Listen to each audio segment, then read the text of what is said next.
Ngumiti ka lang, lilipas din yan.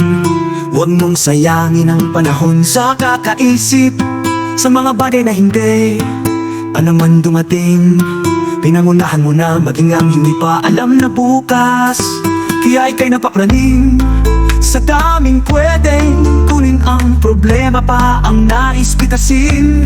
Kung kaya kahit wala pa na magana ang mga mata, paano kasi sa sobrang bilis mong mag-isip ang suliranin ng linggo? Iniiyakan mo na sa Sabado gumagawa ka ng problema kahit hindi pa sumibol ang araw. Para sa araw ng bukas, pinaparusahan mo na ang iyong pag-iisip upang maging malungkot sa sitwasyon na hindi pa naisulat. Gumawa ka na panukat na ang dulo ay pagsasaya, wag yaong may tinik na ang dulo ay puro luha. Dahil ang isang suliranin ay sapat na sa buong maghapon. Huwag mong tawirin ang tulay kung wala ka pa naman doon. Parang lumusot ka na sa baha, samantalang mainit naman ang panahon. Hindi estilo ng karuwagan ng nasa iyo.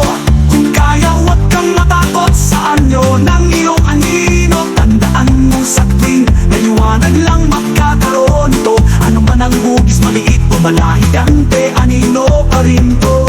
Walang magagawa kung ang loob mo ay buo. Ipagpasalamat mo sa Diyos ang bahain.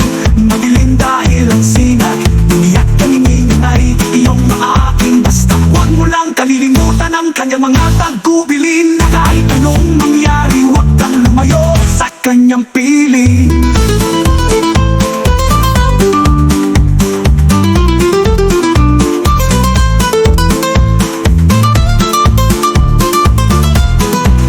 Iwasan mo na ang mag-isip ng sobra.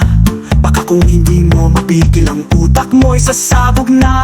Ganon rin naman ang nangyari ay nangyari na. Maghanap ka na lang ng iba upang ang utak mo'y makausad na. Sa kumunoy ng haka-haka, makaahon ka at makalaya. Dahil ang isang suliranin ay sapat na sa buong maghapon. Huwag mong tawirin ang tulay kung wala ka pa naman doon. Parang lumusot ka na sa baha, samantalang mainit naman ang panahon. Hindi estilo ng karuwagan ng nasa iyo. Kung kaya, huwag kang matakot sa anyo ng iyong anino. Tandaan mong sa tuwing may liwanag lang magkakaroon to. Ano pa ng hugis, maliit o malahit, ante anino pa rin to. Walang magagawa kung ang loob mo ay buo. Pagpasalamat mo sa Diyos ang bahain.